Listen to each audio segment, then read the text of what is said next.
Good evening and welcome to the Tuesday, October 8th school committee meeting. School committees and other public bodies may continue to hold remote meetings through March 31st, 2025, under legislation enacted on March 29th, 2023. The statute, Chapter 2 of the Acts of 2023, extends quorum reductions for remote meetings. All votes while there is remote participation must be made by roll call vote. This meeting is being recorded and aired live by LCTV. We will begin with the Pledge of Allegiance. I pledge allegiance to the flag of the United States of America, to the republic for which it stands, one nation, under God, indivisible, with liberty and justice for all. Correspondence. The following correspondence will be recorded. An email from Mr. Kurt Friedman dated September 27, 2024 regarding the visibility for crosswalks. A memo from Mr.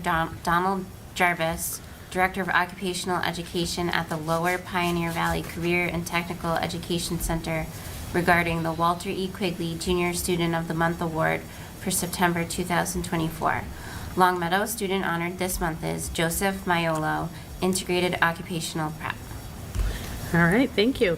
And also congratulations to Joseph Maiolo. That is not the first time we have seen that name as the Student of the Month, so well done. Approval of minutes, we have a recommended motion. I move that the school committee approve the minutes to the September 24th, 2024 school committee meeting as presented. We have a motion, do we have a second?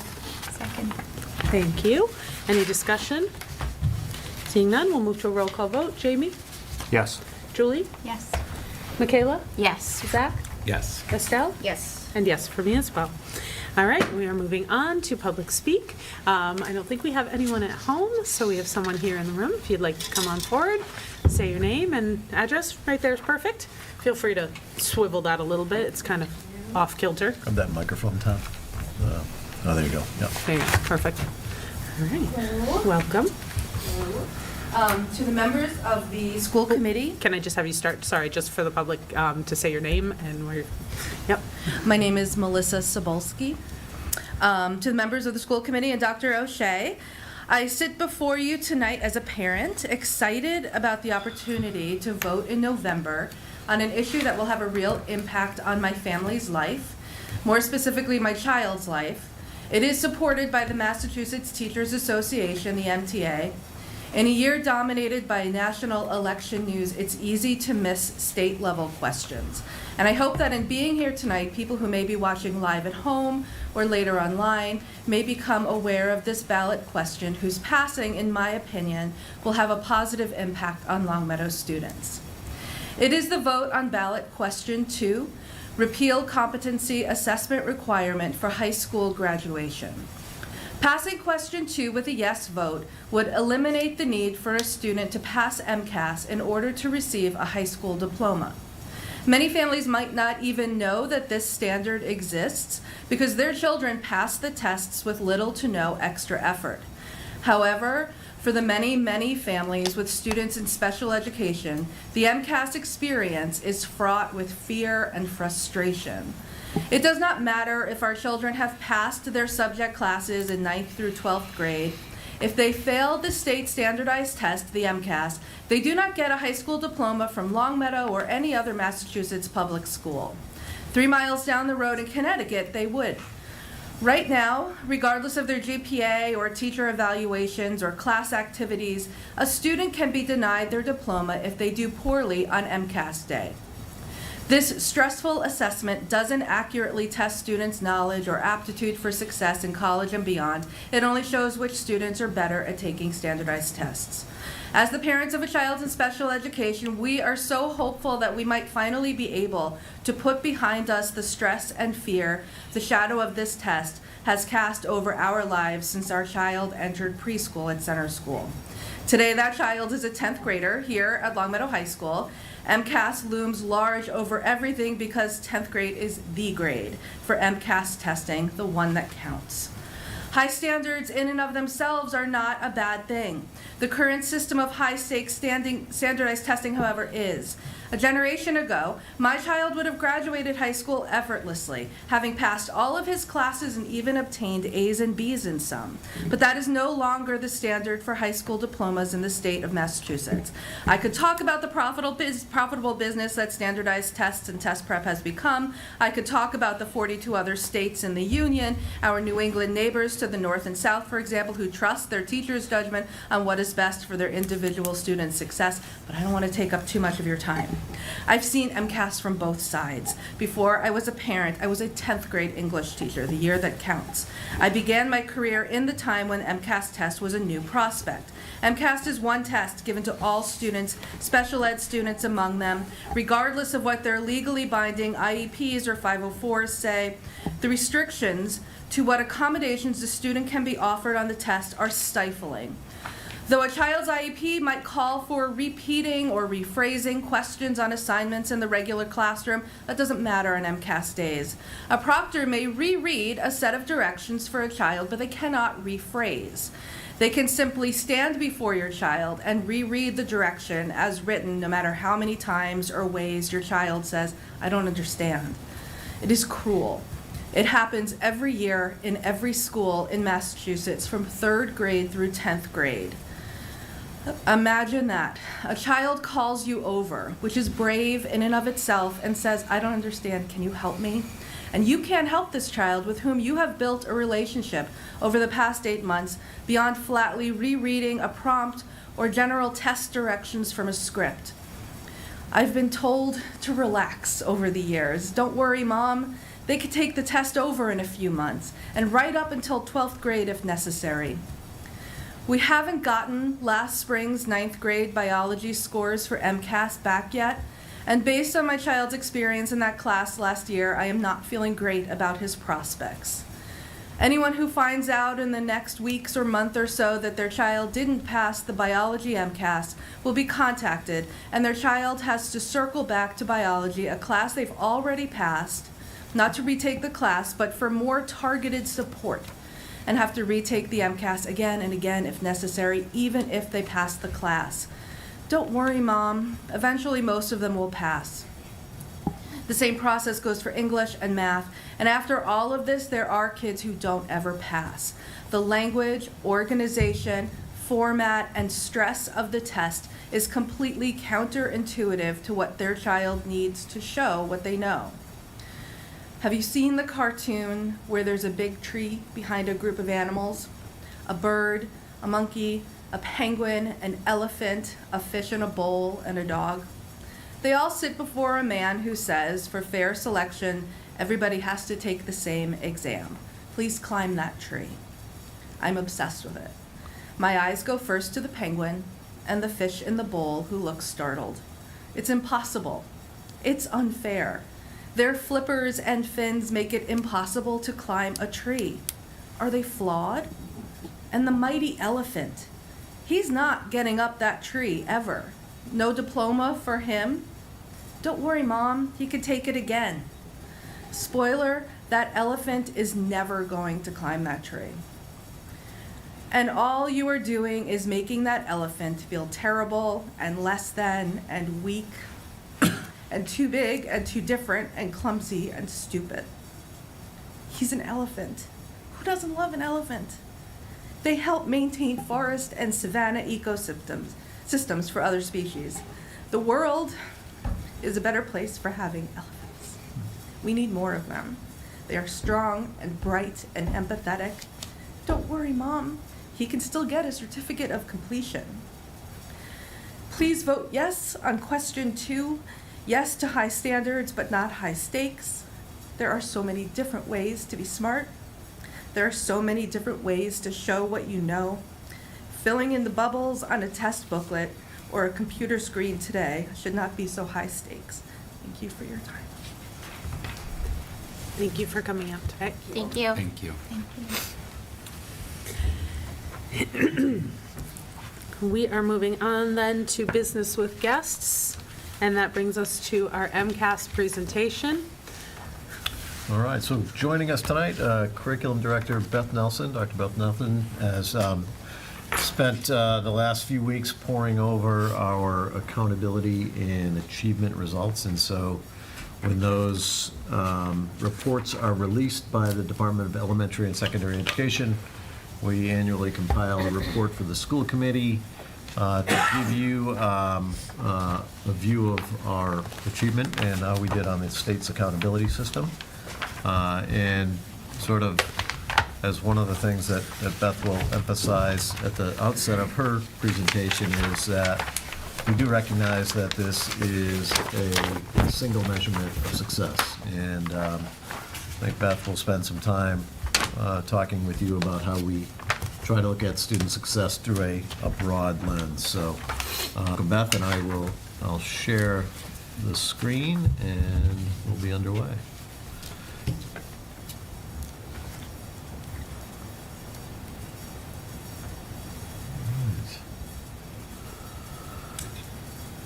Said there's so many ways that we measure student success, and as the parent shared just previous to me coming up here tonight, it's so important that we recognize that students show their success in so many different ways, and it's not just one measure.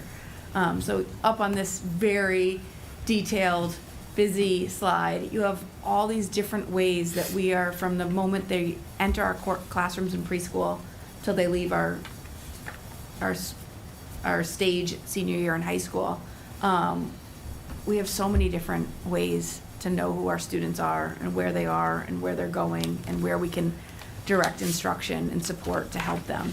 And truly, this, what I'm about to present to you, is just one data piece, one day that they sit down in school and sit for a test.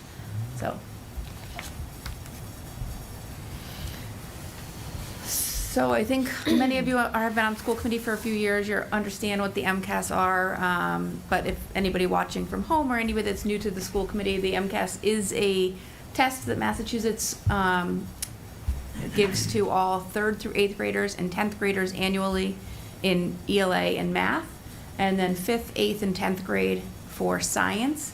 This past academic year, for the first time in a very long time, 8th graders sat for a civics exam. And it's assessing students against the standards from the Massachusetts curriculum frameworks. When you look at this report and when you look at any news reports on the MCAS data, they oftentimes talk about achievement and accountability. So achievement is truly how a student performed against a standard. So they're asked many questions that relate to a standard. How does that student or that group of students perform on those set of questions as it relates to a standard? Accountability takes in achievement, chronic absenteeism, how we do on AP exams, how we do on high school graduation rate. So when we start talking about accountability, it's taking in a lot of data beyond the MCAS. So I know that can get kind of confusing because there is so much data to look at when you look at the MCAS reporting, because they're looking at so many different figures and so many different pieces of information. Statewide trends, I did share this previously with the school committee, but for anybody who's tuning in for the first time, overall, across the Commonwealth of Massachusetts this year, the scores were pretty flat. So there wasn't a real drop, there wasn't any growth, they were pretty flat compared to last school year. And then as that related to Longmeadow, we also saw that our trends were very consistent with the state. So in grade 10 ELA, we want to highlight that 77% of our students met or exceeded expectations. To get that high school diploma, as the previous speaker was talking about, you have to have met, exceeded, or partially met expectations. So that number is higher. The students that have partially met or exceeded is higher than 77%, but the state often looks at met or exceeded as a benchmark. Same with math, 75% met or exceeded, and you can see the state average there. So although the state was flat and Longmeadow was flat, we still far exceed the state in the number of students who are coming into those categories. Elementary grades 3 and 4 math were very high for us, that we did very well in those two areas. But other than that, ELA and kind of our upper middle math scores were really flat or a little bit down in some areas from the year previous. All of our scores where they were down matched where the state was also down. So, it was a trend across the state, and, you know, certainly it's something that we have our eyes on. So last year when I came to you, the areas that we were saying we really needed to grow in was our students with disabilities and our lowest performing students. And we're really pleased to be able to come to the school committee this year, and I think you'll see in my report as we go on that these two areas really did grow in almost all of our testing and grade spans. So we're really excited about that. ELA at LHS, math at every grade level showed improvement in both of our lowest performing and our students with disability. Science, technology, and engineering showed gains for students with disabilities. They do not measure our lowest performing group for 5th, 8th, and 10th because it's a different group of students every year. So that's why you won't see that reported out in those two categories. Chronic absenteeism, which is a very big emphasis across the Commonwealth right now, improved in all of our subgroups except for one in grades 3 through 8. Our student growth remains strong across all subgroups in all of our testing areas. And then students with disability in ELA in all grades in math in grades 2 through 8 showed improved growth from 2023. So overall, there's a lot to celebrate, and a lot of things that we're pleased that we were able to show growth from last year. So the ELA distribution by year. So in yellow, you can see how Longmeadow Public Schools performed from 2022, 23, 24, and you can see where the state was. I think ultimately what we're most pleased with is that, you know, it's a pre-K to 12 school district that we're in, and by the time that the students are getting to grade 10, their scores significantly increase. They're getting to where they need to be. It's a building block, and it's a really rigorous test for a little 8-year-old to sit down and try to do. And so as they've built some of those skills, we just talked about organizing and executive functioning. Those are all skills that go into sitting for an assessment like this. And so those building blocks continue to build as they progress through the Longmeadow Public Schools, and we are able to get our numbers where we want to see them by the time the students are in 10th grade. You'll see similar data for our math achievement. Again, similar trends in that by the time they get to 10th grade, the majority of our students are meeting or exceeding expectations. But you can see that we are relatively flat, almost extremely flat in every area with the exception of one grade level for math from 23 to 24. So this is the accountability again. It was where they take in all of those measures. So it's not just our achievement on the MCAS, but they're looking at the chronic absenteeism. They're looking at our AP exams, our high school graduation rate, as well as the achievement from this year. The Department of Education assigns each of our targets. So those are assigned to us. And then it takes in all of these measures that I have mentioned previously to determine where we land on the accountability percentile. They then take these figures and average it out between 2022, 23, and 24, with a higher weight on 24 than on 2022 to come up with our accountability percentile. We don't need to click on that bottom link today, but if anybody was interested, that it just gives public information about our targets for the next 4 years. So it brings us up to 2027, and it shows that the department has assigned us increments growing annually of where they would like to see us going.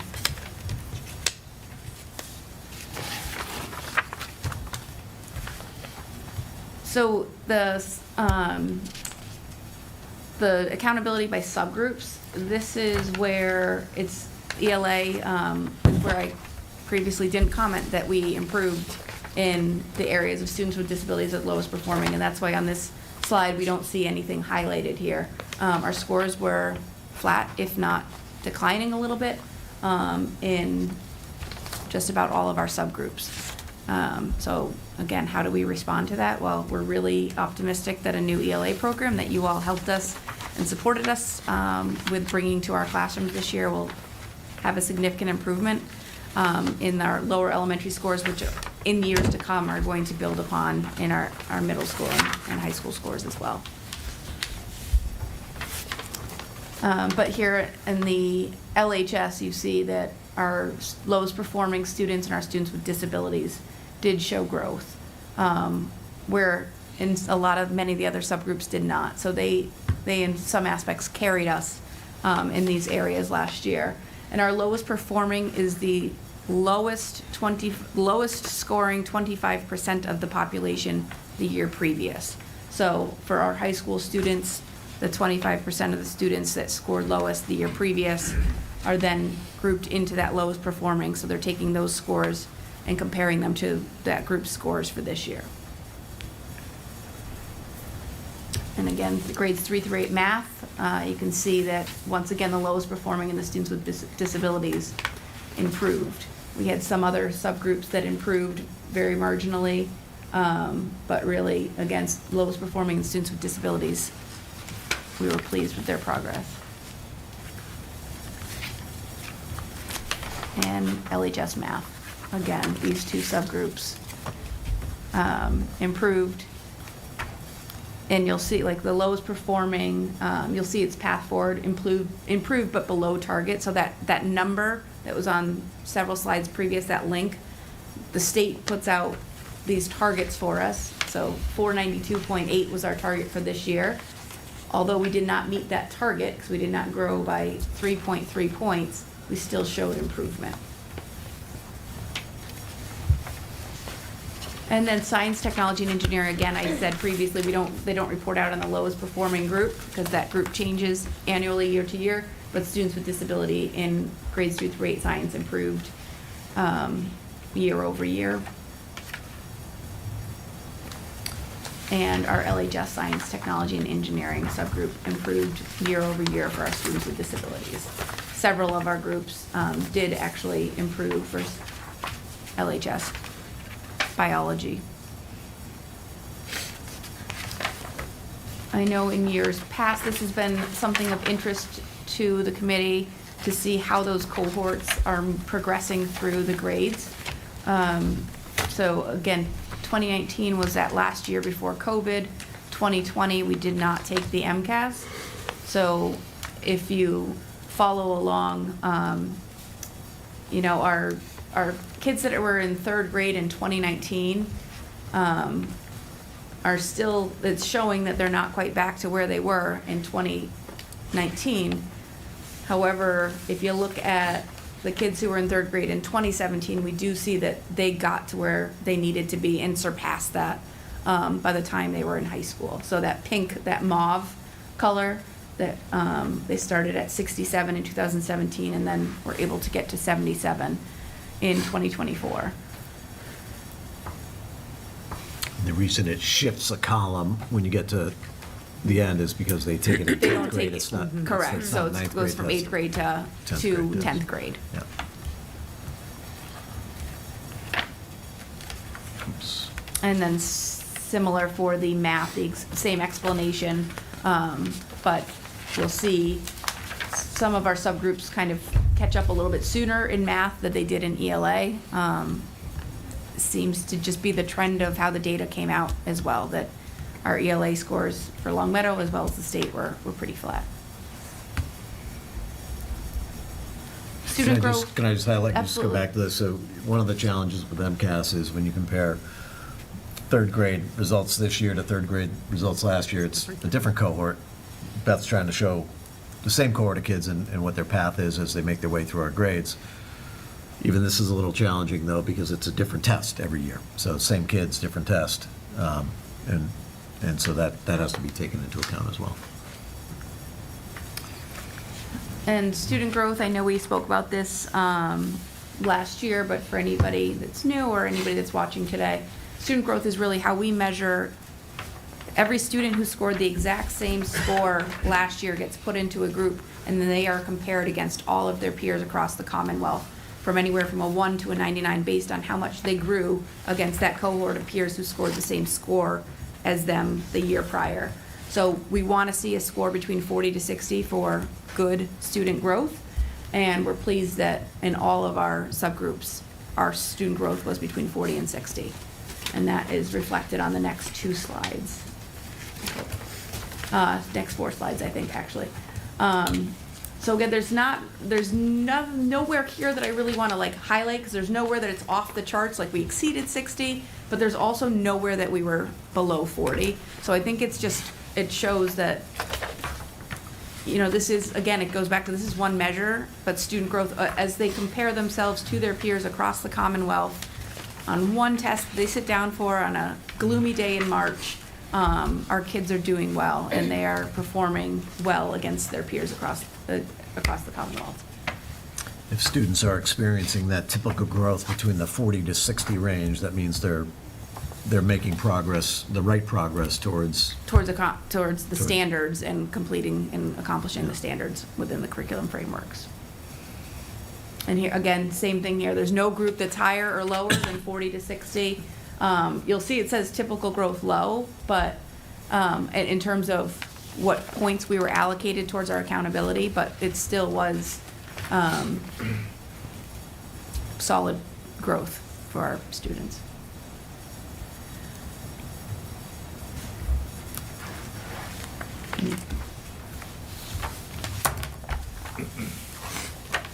And then we don't report out student growth for science, technology, and engineering because that subgroup of students does not take that test annually.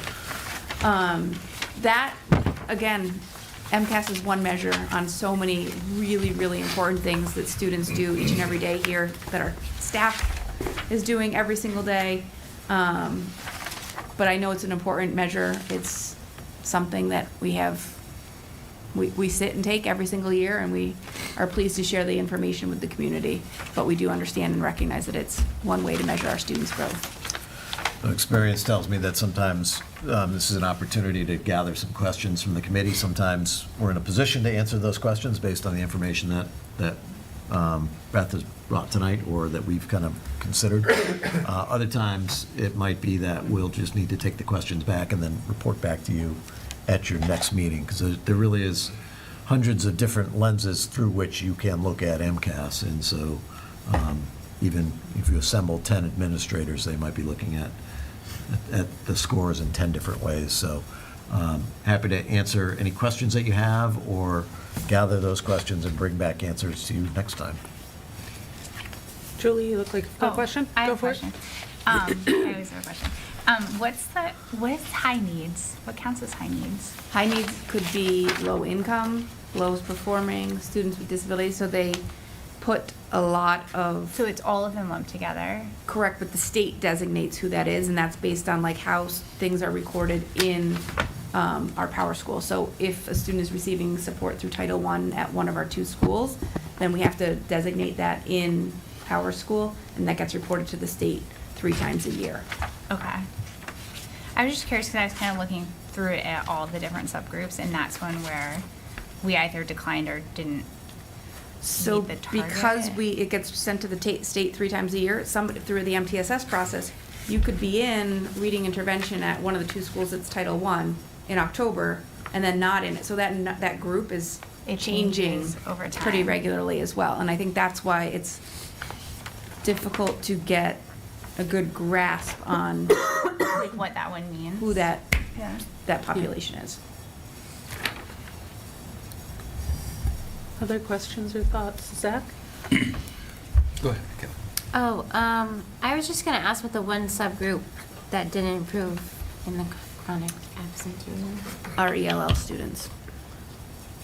So, and that's such a small number that like Yeah. 1 or 2 students who maybe had really poor attendance could have really skewed that data. But that was the one subgroup that did not improve. Zach? Yeah, a question that I had, In earlier conversations we had this evening around MTSS and Panorama, I was just kind of curious to know if there were, within that data, if there were different subgroups or cohorts that we were keeping an eye on because the data stood out as an outlier. I think this might fall, Marty, under the category of maybe a question to come back to, because I don't know that we could jump into it tonight. I'd just be curious to know from an MCAS perspective if there's different subgroups or cohorts that, as you look, and I love these charts, by the way, as you watch tracking over time that stand out as cohorts that might need a little something extra or different, or subgroups that might need a little something extra or different as you kind of look back over the course of a couple of years of data. That's a great question to come back to and to talk to our data specialist who's kind of getting all the back end data into Panorama. And I don't know if we'll have that information right away. Maybe we will. I think it's something that we're trying to figure out too, and how the capabilities and how far we can go with understanding this data. Estelle? One of the subgroups, African American and Black, a lot of it has a path forward decline, and is there a reason why is it not a lot of subgroup members in there right now? So if there's dashes through the data, if there's not a number represented, that does mean that the subgroup is smaller than 10. So there wasn't enough of a cohort to measure that.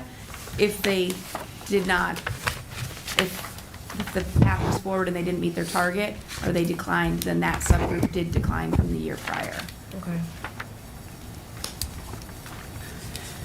JB? Yep. Do we ever, I know we compare ourselves to the state, but that's obviously a pretty big group. Do we ever pick schools and compare ourselves to other schools? Similar demographic?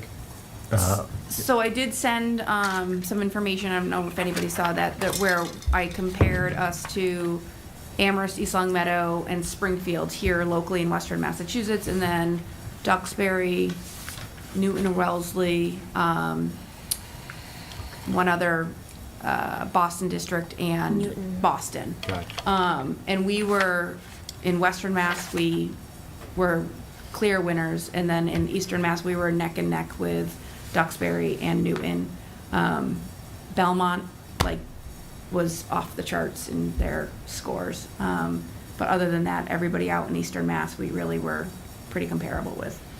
Even with ELA versus math too, there was no.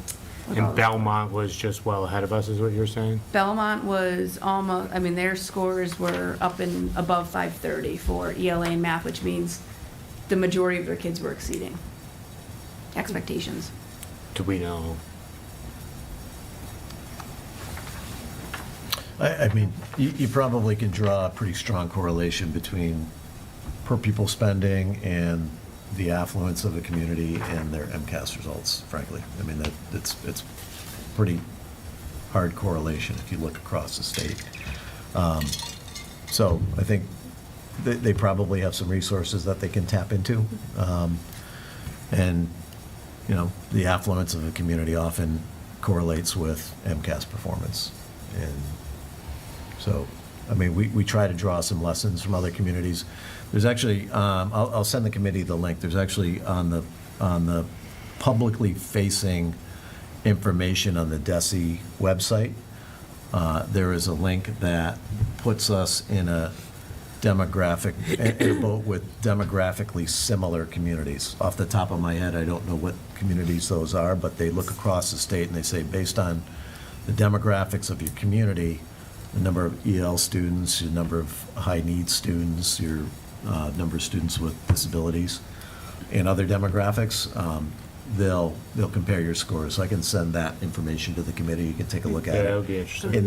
In that demographic, among those communities, I'd say we fared very well also, but I'll send you the And link. that information is still 2023, doesn't That's have the right. updated 2024 data in that comparison, which is why I just did a quick snapshot of what I was able to go in and grab. Okay. That's right. But that is a really useful tool when it updates.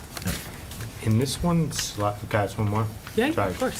This one's can you get 100 at the school level?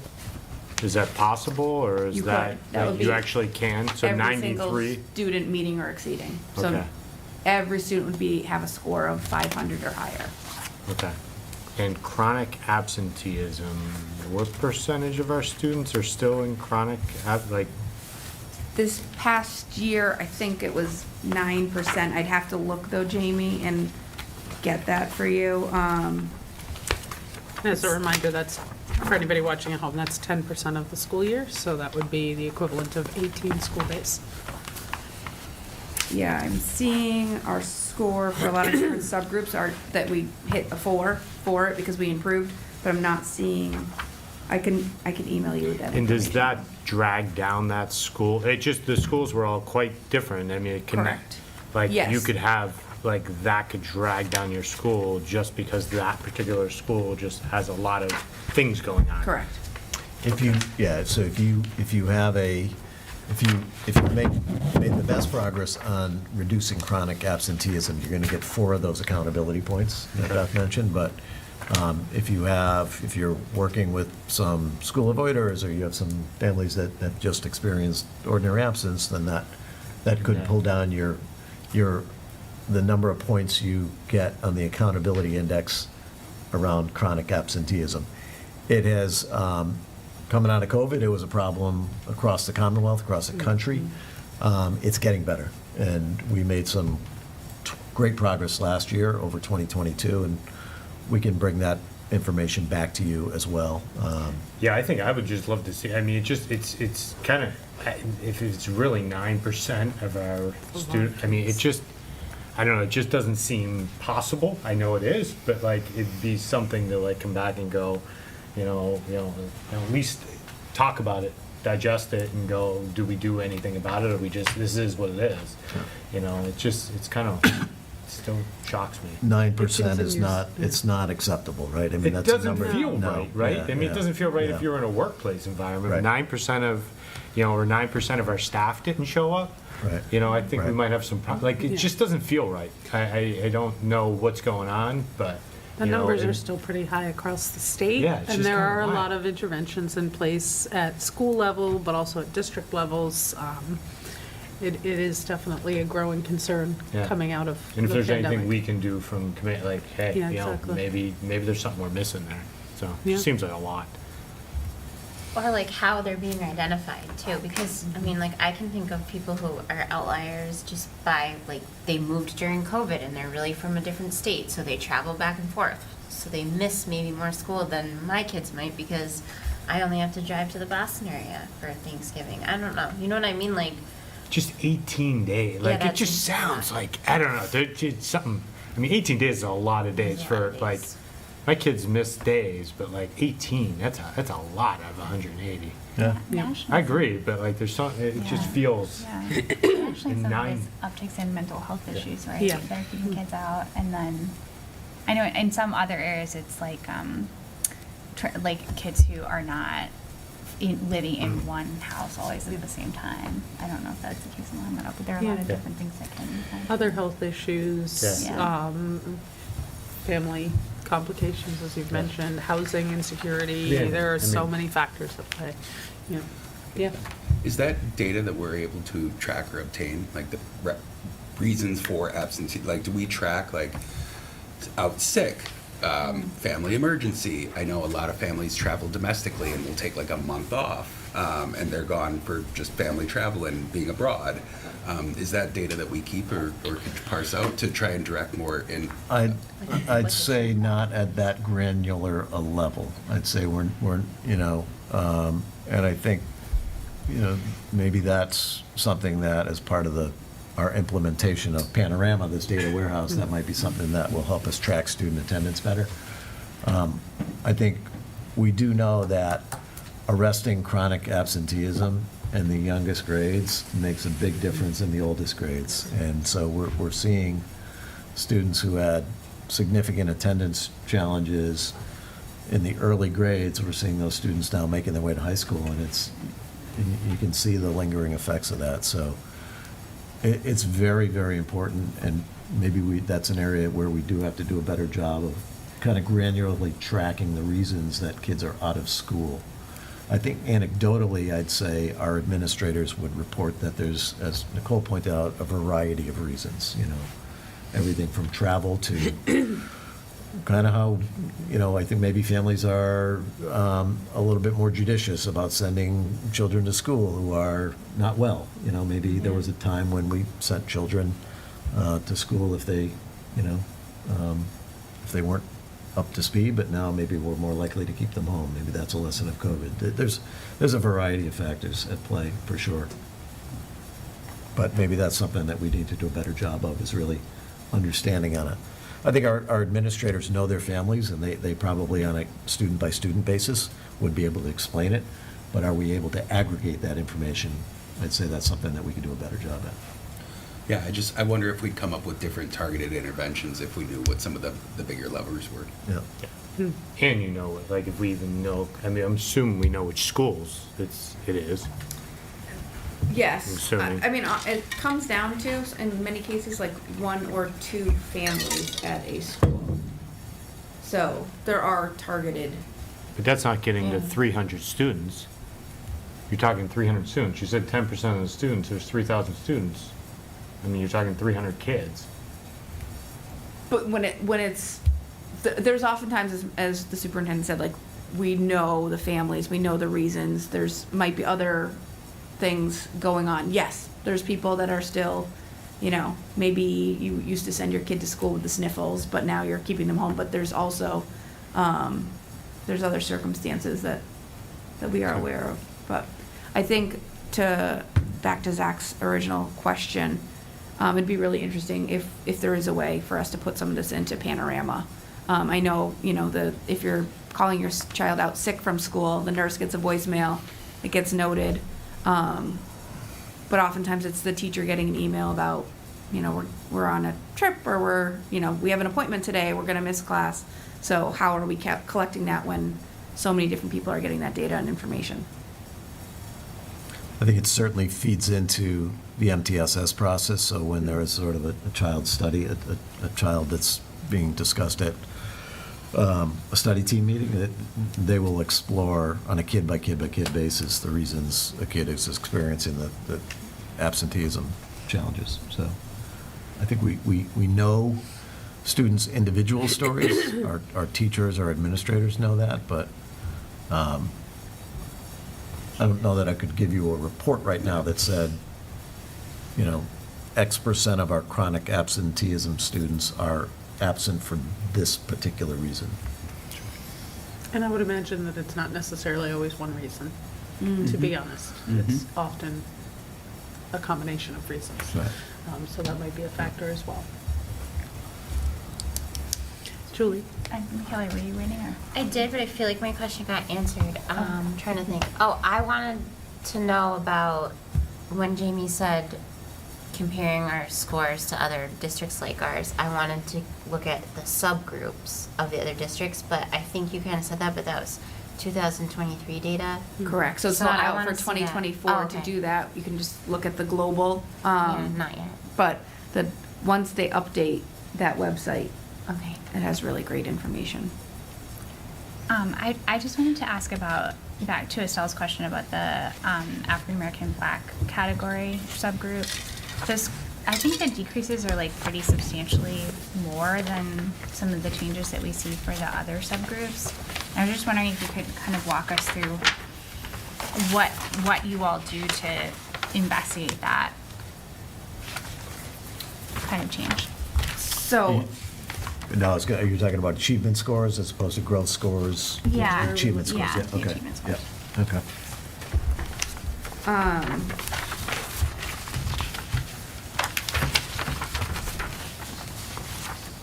So I think for we see them on,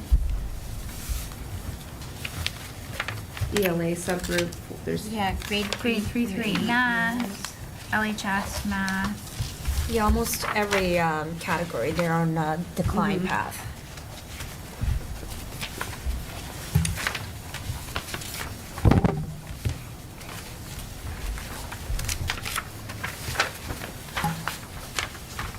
Yeah, I think that's a fair observation. Actually, is one of these charts wrong? let's see.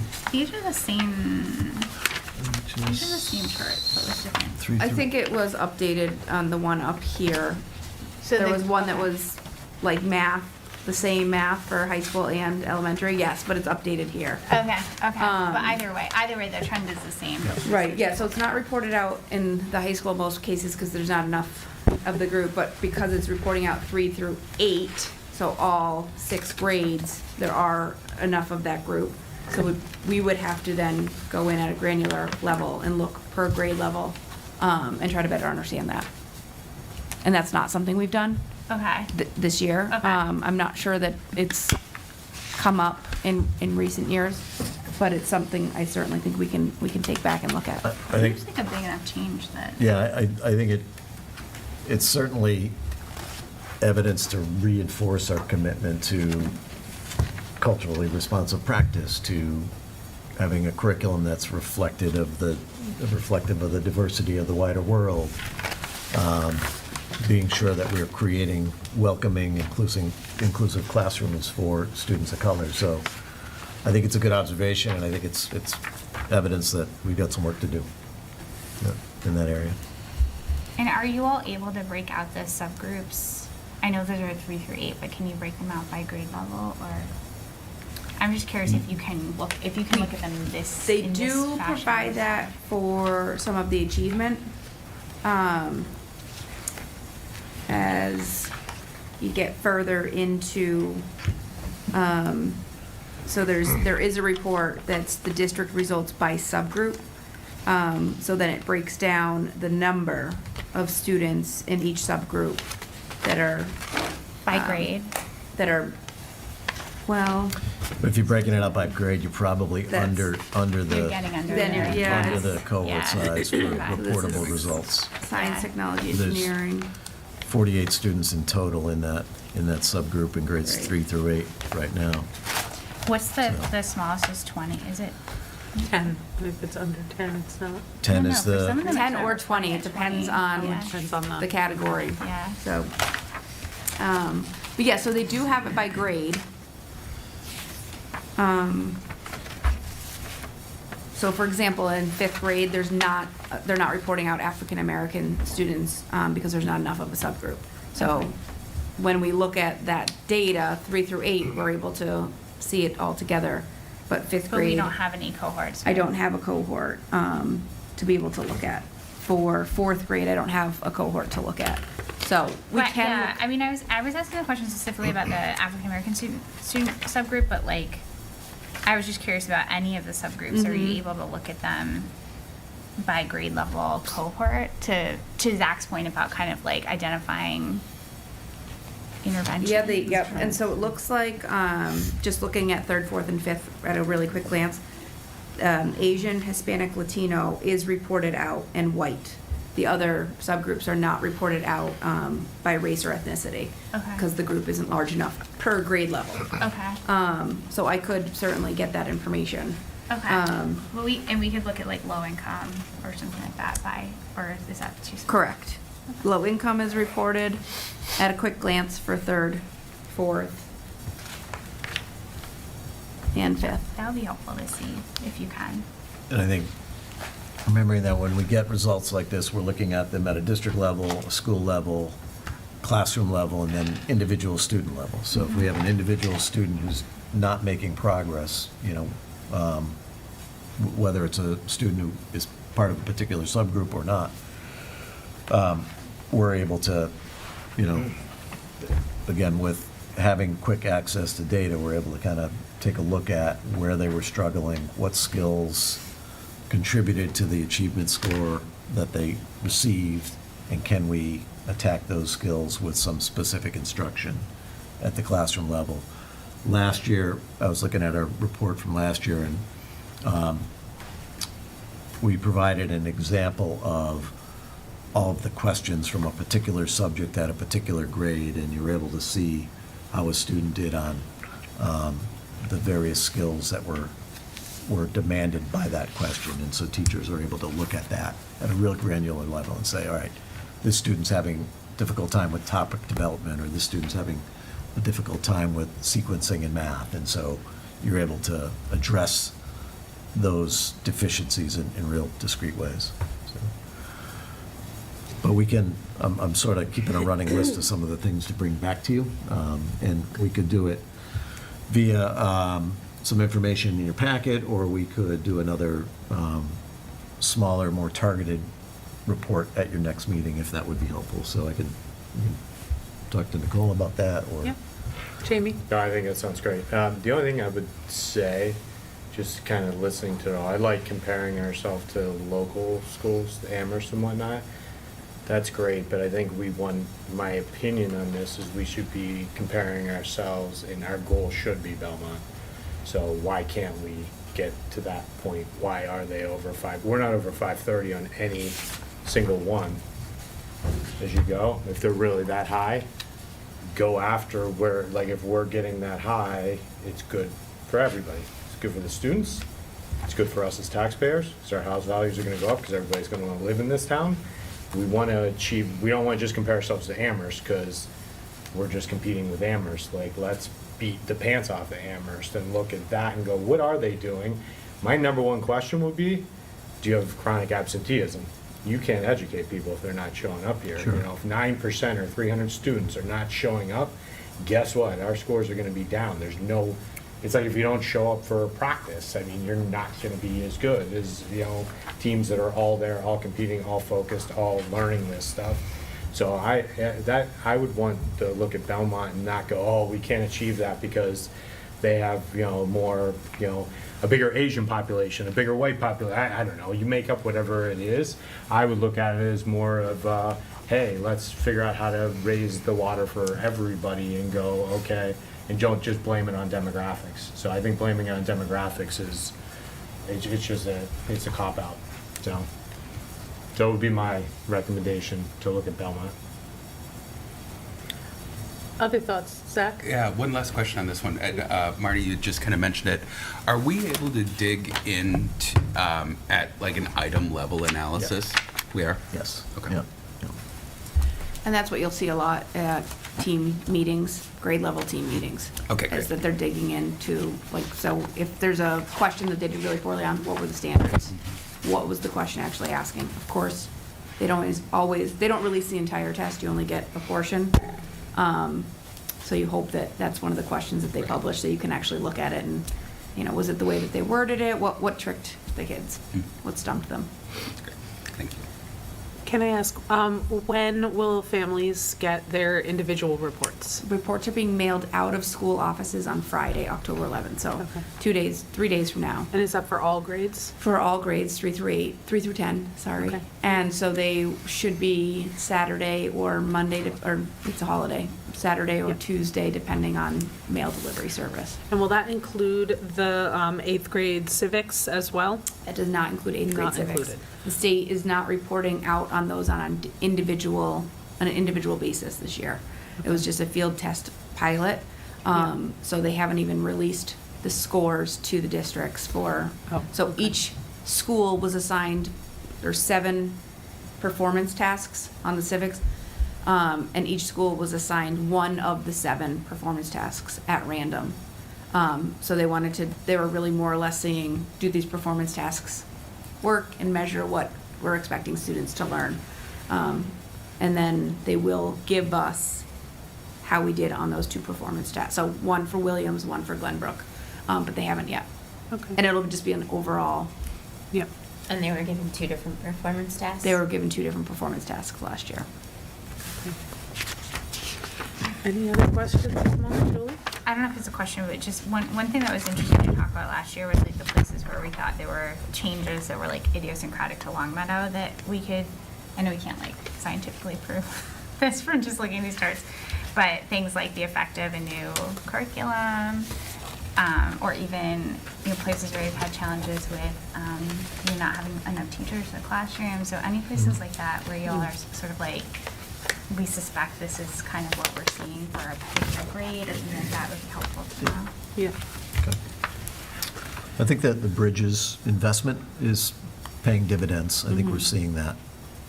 And- Absolutely. And I hope, you know, next year we're able to come back to you and say that the CKLA investment is paying dividends. but It'd we be could- wonderful if we see it in 1 year. It might be more realistic to Couple. see it in Yeah. Over 2 or In a 3, few, but yes. I'd be delighted if they Thank you. came back and the elementary scores were off the charts. Well said. Well, thank you for coming out. Appreciate the note at the beginning also that this is one piece of the puzzle. It is not the whole story. It doesn't tell us everything we need to know about our students, but it gives us a data point to look at and see kind of what we might want to focus on, what things we're doing better on, and what things we maybe need to continue working on. But thank you. Thank you. Appreciate you coming here. Thank you. Thank you. All right, we are headed into school committee announcements and recognitions. I don't have a lot for the chair report today, other than to say this afternoon, we had a ribbon cutting at the Center School Playground, which was lovely.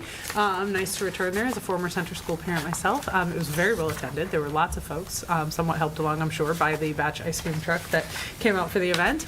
And the kids had a blast. They got to help with cutting the ribbon. And it was just lovely to see so many people come out for such a joyous occasion again, and looking forward to one at Wolf Swamp in the weeks to come. Glad to hear that all of our playgrounds are up and running and inclusive and being enjoyed by our families around town. And then lastly, just a note of appreciation to our administrators for coming out this evening and having an extra long day. Tonight we started out with a annual school committee and administrator retreat to talk about some of the progress for this next year. And appreciate everybody taking the time to attend and be forthcoming about the things they are seeing as progress at their schools and the areas of concern that they have moving forward. That's all on my end. Any other announcements or recognitions from other school committee members? Seeing none, we're headed into superintendent's report. Dr. O'Shea? Sure, I'll be brief. We had a safety meeting, district safety meeting, last Friday, and that's something that Mr. Mazza coordinates for us. Our sort of 3 goals with regard to school safety this year. One is educating staff on avoid, deny, defend, practicing a fall lockdown safety drill, and then a spring multi-hazard drill. That's in addition to other safety drills that go on, including fire drills, bus evacuation drills, that kind of thing. So we were happy to pull together that district safety meeting. It includes police, fire, DPW, our tech staff, and our members of our administrative team. So there's a walk, bike, roll event tomorrow at our elementary school. So it's part of our commitment to safe routes to schools, and so we appreciate the Long Meadow Police Department organizing that event, and it's a fun way to encourage walking, biking, and rolling to school. I've seen lots of evidence of classroom and school-wide charters being developed in association with the ruler implementation, and these school or class-wide charters, they sort of articulate how we want students to feel in various classrooms. So really thankful that our educators have embraced those charters and also the mood meters. LEAF is having its annual awards event on October 24th in the afternoon. It's at 3:30, I believe, or 3:15. So we'll get that information out to the school committee. If you can join us, that'd be great. We have an internet safety presentation coming up on October 24th as well, part of our emphasis on creating digitally smart students and promoting internet safety for kids. So that's all I have. All right. Other administrator reports? Nothing from you. Any questions on any of the reports? All right. No student representative report tonight. Moving on to other reports. LPVEC, Zach? No report. No report. Energy and sustainability, we don't have a person yet. And SEAL, Michaela? Same report as last time. There's a meeting next week on October 16th, next Wednesday. And you can go on Zoom or in person. And Dr. O'Shea is coming to present about the middle school building and the district improvement plan. All right. Wonderful. Subcommittee reports, policy sub? Beth? Oh, yeah, that's me too. Policies, JIE and ACAB are posted to the district's website to solicit public input. They will come back to the committee for approval during our October 22nd meeting. Both policies will be posted to the district's website for 30 days as required by the school committee policy BGB policy adoption to solicit public input. All right, so folks haven't had a chance to look those over yet. The next 2 weeks. No other subcommittee reports, and we are on to ongoing business, middle school building project. Crochet? Sure. I want to just pull up a document that was part of a presentation to the MSBA, our middle school, a couple of weeks ago. Just bring it to the front. So this was, we had an opportunity to present to the MSBA what we see as our preferred solution for the middle school. Joining me on that Zoom call with the MSBA was Armin Ray, the chair of our building committee, the town manager, and members of our design team from Colliers and JWA. And it was a good opportunity to orient them to the community and talk to them about the location of our preferred location for the middle school, which is represented on this slide. We talked to them about all the visioning activities that have been led since March and really have helped us shape that educational plan that we talked about earlier today. And it's been a great process to help us imagine what middle school education could be in a combined setting. During our earlier retreat with the administrators, we talked about reimagining that middle school program of studies, and I had mentioned that I'm imagining a meeting in January of 2028 where we will present to the school committee and to the wider community a program of studies for a consolidated middle school, and that's an exciting job in front of us as we think about the programming that can exist in a new school in a combined setting.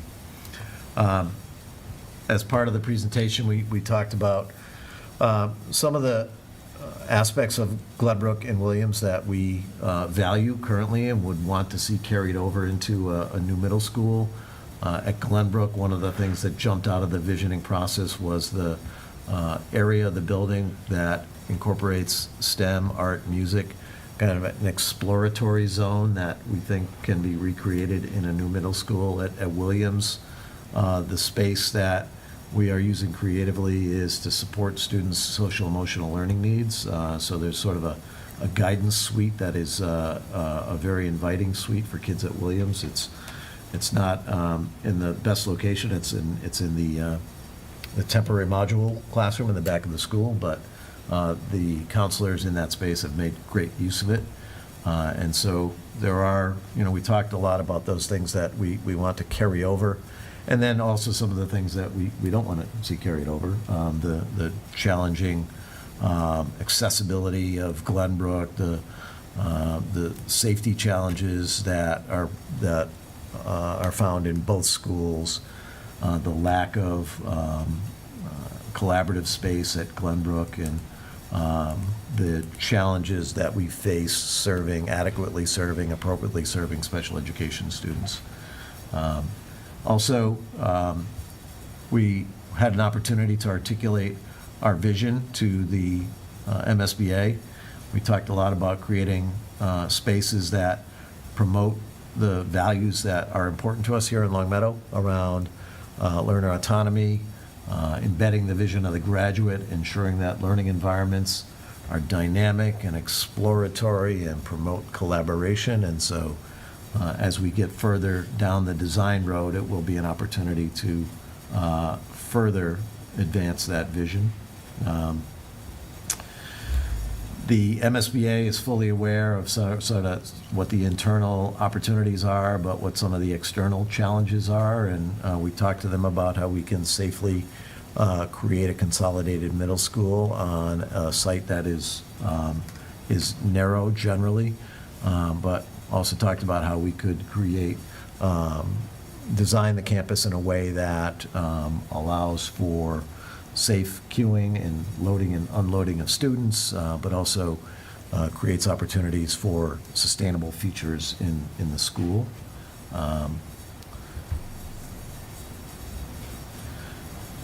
We had an opportunity to review existing conditions with the MSBA and talk to them about the fact that we have athletic fields at the current site that are, that get a lot of use, and that we, want to make sure that we can recreate a sports field at the new middle school.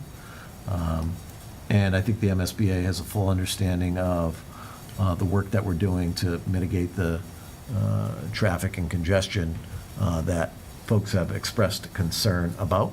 And so we have been diligently planning with police and fire to make sure that we have a campus that can safely move traffic, and this is an iteration of that, the proposed site plan. This is becoming a familiar visual to many people. We have some large display boards that we have, I've been making my way around to PAC meetings and PTO meetings and school councils just to show parents the proposed site plan and get some feedback on what it could look like. But at the risk of, I know that this committee has heard all of this information previously, but having a campus that has a dedicated bus lane, that has long queuing spaces, that has wide load and unload zones, that has separate parking for staff and for visitors, will really help create a safe campus for everyone. We would go, the proposed site plan has 200 parking spots, which is, far exceeds what we have at either of the middle schools currently. This is a visual representing the massing of the building. These are not the colors that we would choose for the final design. It won't be purple and turquoise, but gives you an idea of how the community spaces are separated from the core academic areas towards the south of the building. We're imagining a media center that will allow for a high degree of display of student work, and it will be connected to STEAM classrooms and art classrooms, and also easily accessible to the auditorium. So we're imagining a part of the building that will be very dynamic and create lots of opportunities for performance and display of student learning. I think the architects, to the right, you'll see some existing historic buildings in town. I think the architects are fully aware that of the importance of creating a building that blends in with the surrounding community. And so none of this has been decided, but they're sort of taking an inventory of surrounding architecture just to make sure that we create something that's suitable for the community.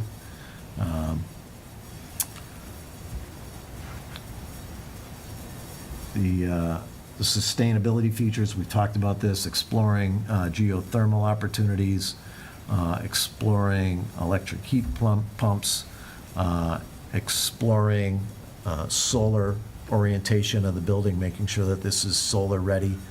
All of this will help us take advantage of MSBA incentive points and will help us pursue federal incentives as well.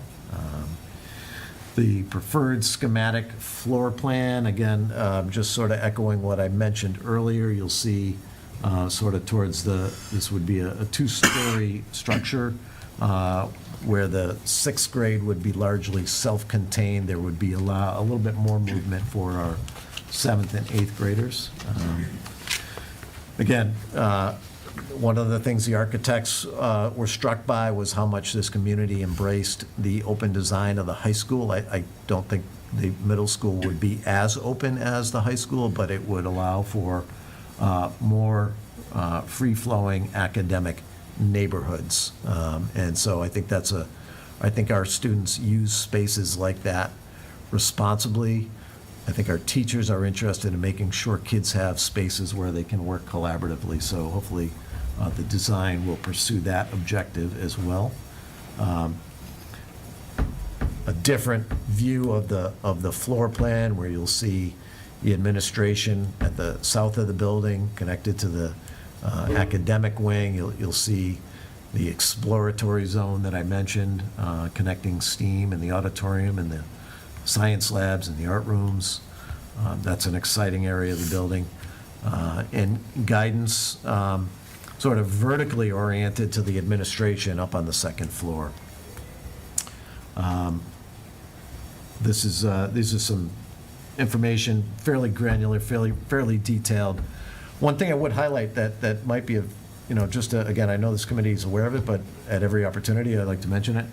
We'd be going from 170, almost 173,000 square feet of middle school space down to 534 square feet, gross square foot to educate our middle school students in. So a much more manageable middle school on a single site. I think it will be a relief to our maintenance and grounds crews. We are working with the MSBA. The MSBA has space allocations. In some cases, we will exceed the space allocations of the MSBA. So for example, the auditorium is one area that is completely not part of the allowance that the MSBA makes. Our proposal would include an auditorium. Additionally, we would be above the variance, above the MSBA allotment for special education space. We think that's important to create really inclusive spaces for kids. We would also seek to have a full-size gymnasium that would, help us adjust to the fact that we'd be going from 2 gymnasiums at Glenbrook and Williams down to a single gymnasium at a new middle school. So that work is ongoing. Again, familiar to this committee, but you'll see that option 8A is the preferred option. That's the 135,000 square foot middle school to serve 665 students. The projected cost is $151,823,500. That's projected at this point. That number will get refined as we move through schematic design. And this is a more detailed look at the options that have been explored by the building committee. This is available to the school committee. You can review that. If you have any questions, let us know. But I think the story that this tells is that it's small print, but if you look in the upper right, the Glenbrook code upgrade repair is projected to be $85 million. So just to get one school up to code, a baseline repair would be over $80 million. And so that's one school. Were you to pursue it at Williams, you would have another $70 million of costs, but that's years down the road. Right now, the MSBA would only fund one project.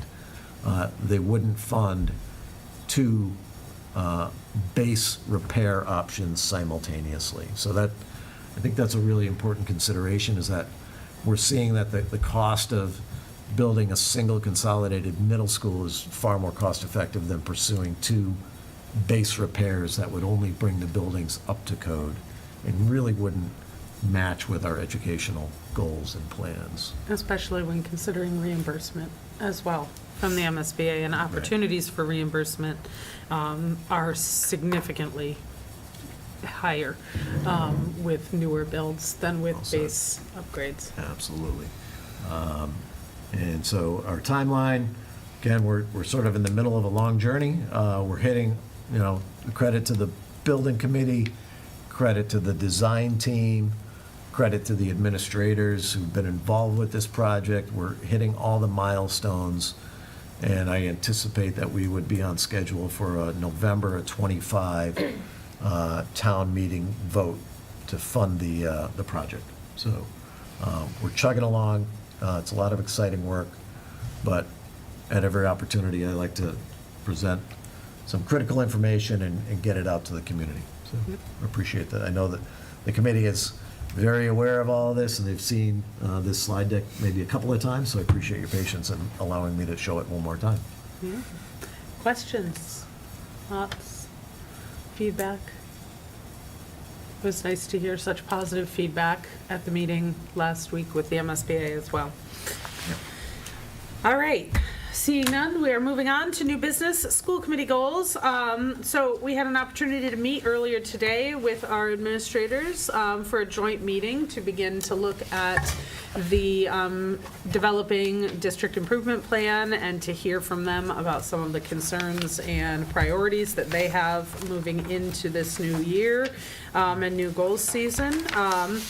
I'd like us to have an opportunity to discuss this maybe a little bit more thoroughly at our next meeting, but I would like to hear any preliminary thoughts, discussion, things people have. I took some notes today and would be happy to add on to them if others had anything they would like to see. As a reminder, when we look at our goals, and you do have a copy of our goals from last year as well, we tried to kind of bucket our goals into 3 categories that mirror the 3 sort of, some of the responsibilities of the school committee.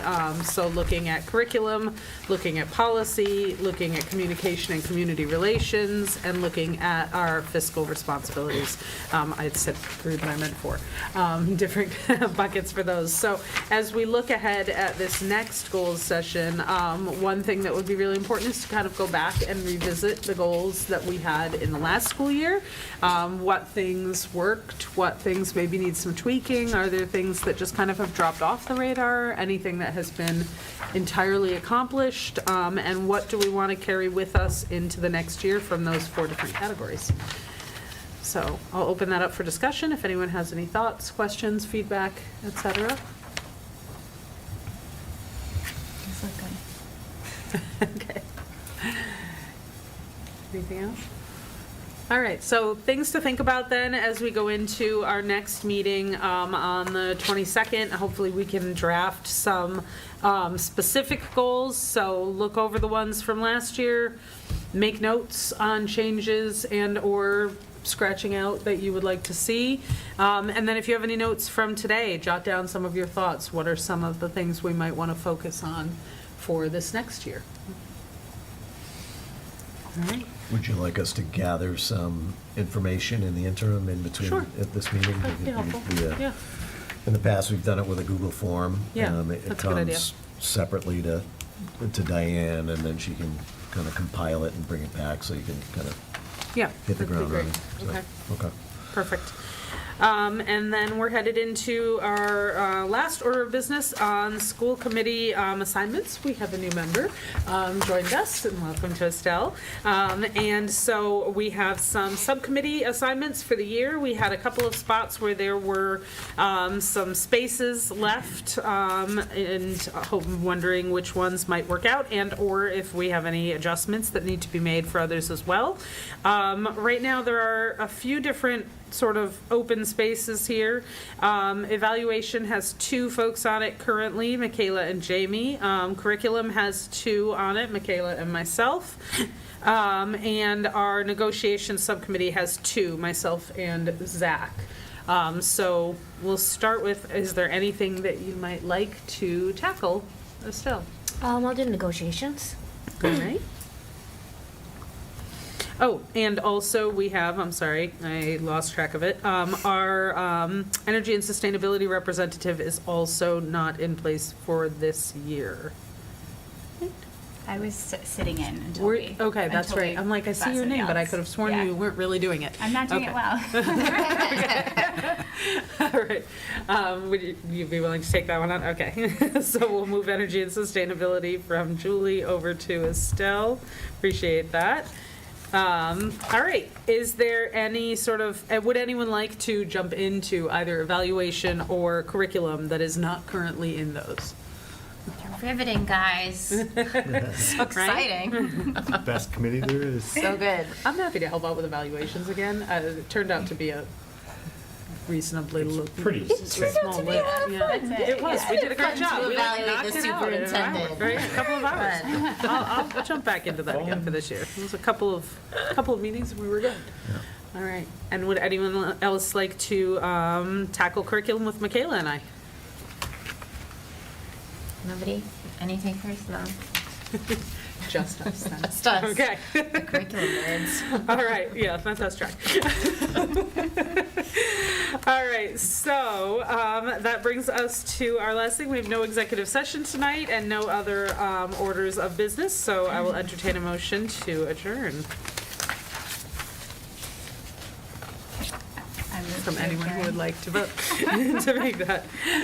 Okay, we have a motion. Do we have a second? Second. Thank you. Any discussion? Seeing none, we'll move to a vote. Jamie? Yes. Julie? Yes. Michaela? Yes. Zach? Yes. Estelle? Yes. And yes, for me as well. Thank you very much. Have a lovely evening, everyone, and we will see you in a few weeks. Night.